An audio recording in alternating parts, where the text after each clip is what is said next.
This particular question was just recently introduced in a test, and I would need your help to determine if I answered it correctly. You're presented with the very unusual shape, and you need to detect all the triangles that are part of this shape. You have four possible choices. Choice A, 11. Choice B, 13. Choice C, 15. And choice D, 17. Do you see the answer? Consider giving yourself a little bit of time, maybe 10 to 20 seconds, to see if you can count all the triangles. Ready or not, I'm going to move forward and show you how many triangles did I discover. Tricky question, don't you think so? But I was very surprised when I counted 15 triangles in this shape. Let me go over and show all of them to you. Here's the first one, second, third, fourth, fifth, sixth, seventh, eighth, ninth, 10th, 11th, 12th, 13th, 14th, and 15th. Do you see any additional ones? Please make sure to post them in the comment section of this video. And if you're getting ready for the assessment test, please make sure to check out the description for the link to the ebook that will help you to get ready. Here's the question you might frequently encounter on the test. John's monthly spending is $1,500. 40% of his spending goes toward utilities, and the amount that he spends on heating and electricity is 15% more than what he spends on utilities. How much does John spend on things besides heating, electricity, and utilities? You're presented with four different choices. Choice A, $210. Choice B, $220. Choice C, $230. And choice D, $240. Do you see the answer? Please feel free to pause this video and think how you can calculate the amount, because the answer may not be obvious. Ready or not, I am going to move forward and teach you how to do calculations so we can get to the correct solution together. Let's first look at the factual information. Total spending is $1,500, and spending categories that we've learned about are utilities, heating and electricities, as well as others. Because there are three spending categories, let's calculate the values in each one based on the data that we have. To calculate the amount spent on utilities, we need to multiply 1,500 by 0.4, and the end result of this is $600. Heating and electricity bill is 15% more than utility spending. So to calculate heating and electricity, we need to multiply 600 by 1.15, and the end result of this would be $690. To calculate utility, heating, and electricity spending together, we need to add 600 and $690, and the end result of this calculation will be $1,290. So the other spending category would be calculated as a subtraction of $1,290 from $1,500 and would be equal of $210. So the correct answer here is choice A, $210. Hopefully you've nailed this question and now know how to answer similar problems on the test. A lot of people ask, how can I help on this channel? One of the best ways to help is to help other people answer the questions that they're getting. If you know the answer to the question you see in comments, please post the answer in the comment section of this video. And now let's continue and get you ready for the test. Here's the puzzling question that you might frequently see on the test. The sum of all the ages of 4 family members is 85. What would be the sum of their ages together in 5 years? And you're presented with 4 different choices. Choice A, 90. Choice B, 95. Choice C, 100. And choice D, 105. Do you see the answer? Give yourself 20 to 30 seconds to see if you can come up with the solution.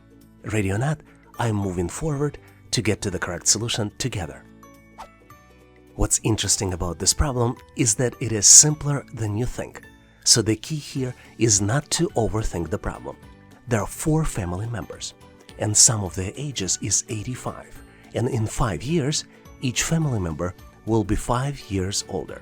So incremental age increase for all family members can be calculated as 4 for family members multiplied by 5 years equals 20 years. So sum of the ages of all family members in 5 years can be calculated as 85, which is original sum, plus 20, which is the incremental age increase, and would be equal to 105. So the correct choice here is choice D, 105. Hopefully you've nailed this question and now know how to answer similar puzzles on the test. And now, here's the question for you to practice.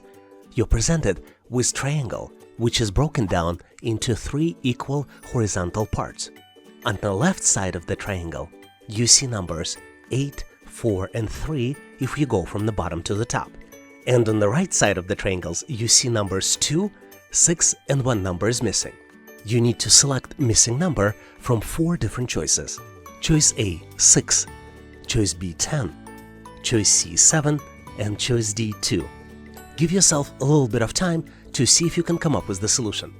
If you figured out the solution, please make sure to post your answer in the comment section of this video so I can give you my feedback. Thanks for participating and good luck! Here is a very interesting question we frequently see on the test. A 5 by 5 by 5 cube has its sides length increased by 40%. As a result of these changes, by what percentage has cube's total volume increased? You're presented with 4 different choices. Choice A, 274%. Choice B, 325%. Choice C, 357%. And choice D, 379%. Do you see the answer? Give yourself a little bit of time because the answer to this question may not be obvious. Hopefully you've nailed it, but let's move forward and I'll explain you how I solved this problem so we can get to the correct solution together. First thing we're going to do is calculate original's cube volume. 5 multiplied by 5 multiplied by 5 is equals 125. Now let's increase the side of the cube by 40%. 5 multiplied by 1.4 equals 7, which means that the new cube's volume would be calculated as 7 multiplied by 7 multiplied by 7, and the end result will be 343. The volume change in percentages then can be calculated as new volume 343 divided by old volume 125 and multiplied by 100%. The end result of this calculation is 274.4%. So the correct choice here is choice A, 274%. Hopefully you've nailed this question and now know how to answer similar problems on the test. I would like to ask you to participate in our daily assessment test challenge. I post new question every day in the community tab of YouTube channel and give you an opportunity to answer it and try it. And I post answer in comments next day. So please make sure to check it out to test your knowledge. And now let's continue and get you ready for the test. Here's the cool question that you frequently get on the test. Kate has $33, which is only 20% of the cost of shoes that she would like to purchase. How much do the shoes cost? And you're presented with 4 different choices. Choice A, $66. Choice B, $99. Choice C, $150.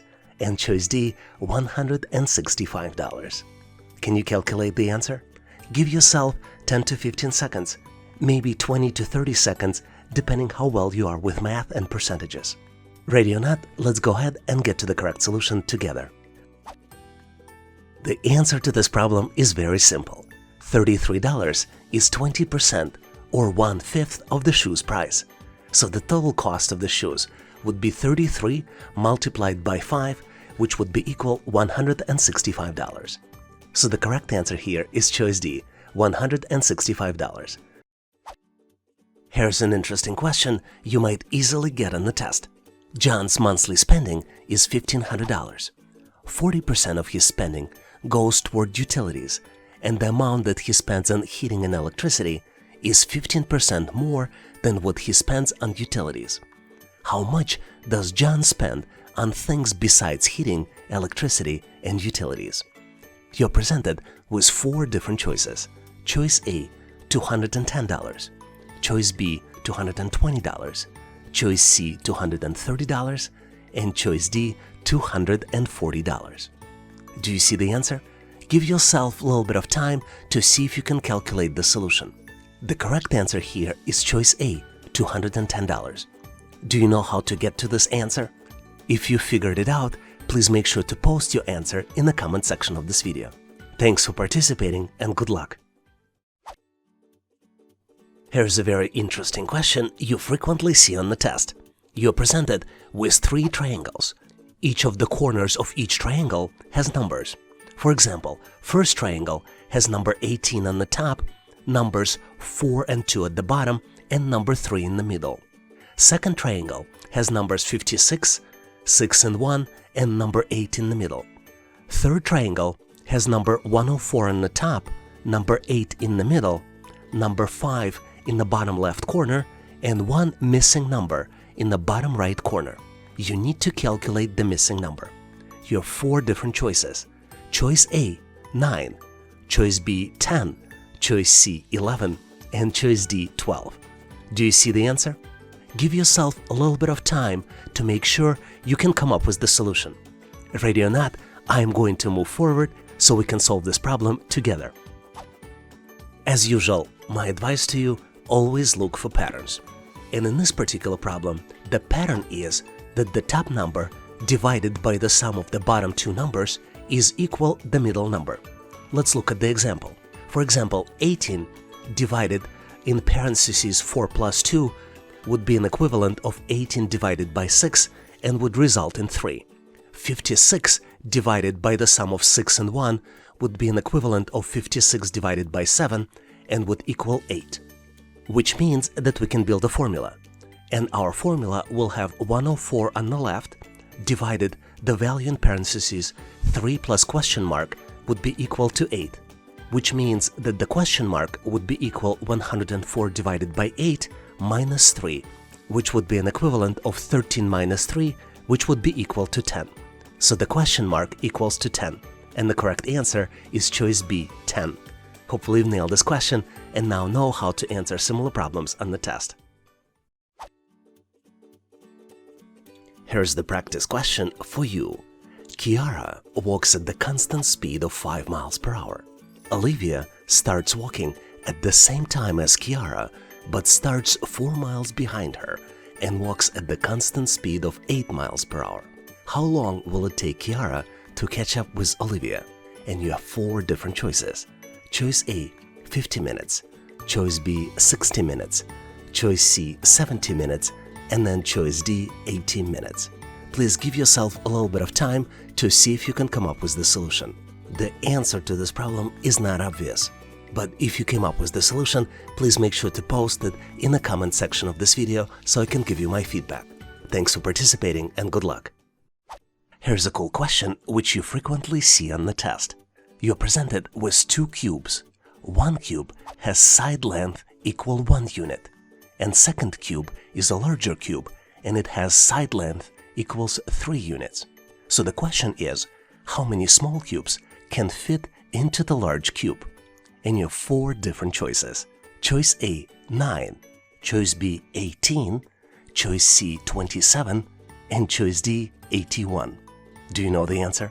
Give yourself a few moments to calculate it. Maybe 20 to 30 seconds. This is about as much time as you get in the real test. Ready or not? Let's go ahead and get to the correct solution together. To solve this challenge, you need to visually imagine how many small cubes can fit into one side of the larger cube. And the answer is that 3 small cubes can fit on each side of the large cube.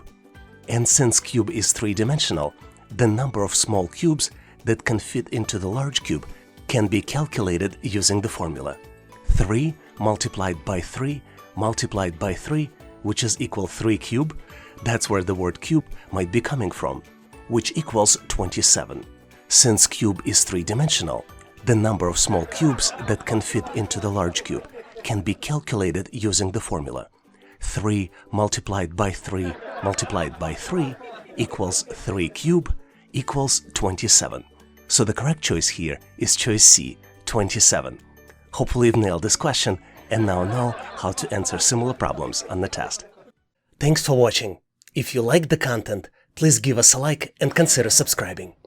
Thanks for all your endorsement, support, and patronage. For additional helpful information, please make sure to check out links in the description. For detailed list of available resources, I encourage you to check out resources page on our website, howtoanalyzedata.net/resources. If you know someone who would benefit from this content, please consider sharing the link. Please leave the feedback, corrections, or suggestions in comments. And all the best on your journey. I'll see you in my next video.